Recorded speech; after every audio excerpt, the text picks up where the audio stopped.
যদি আপনি ঈশ্বরের কৃপা লাভ করতে চান, গুরু কৃপা লাভ করতে চান বা দর্শন করতে চান বা অনুভব করতে চান, তাহলে সেটা আপনার আত্মার সংকীর্ণতার বাইরে চলে আসতে হবে। অর্থাৎ আত্মার বিস্তীর্ণতার উপরে ডিপেন্ড করবে আপনার গুরুত্বার প্রকাশ বা সেই ভগবত বা ঈশ্বর কৃপা কেমন, কীরকম বিষয়বস্তু সেটা আপনার কাছে পরিষ্কার হবে। তবে এখন কিন্তু অনেক ধরনের হ্যালুসিনেশন দেখা যাচ্ছে। অনেকে দাবি করছেন আমি যোগাদি করছি, আমি মেডিটেট করছি, ঠিক আছে, আমি এনার্জি দর্শন করছি।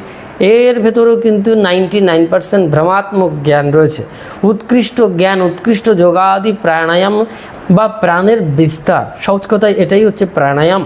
সুতরাং আপনার প্রাণের, আপনার আত্মিক সত্তার, আপনার বোধের বিস্তীর্ণতার উপরে ডিপেন্ড করবে ঈশ্বরের কৃপা।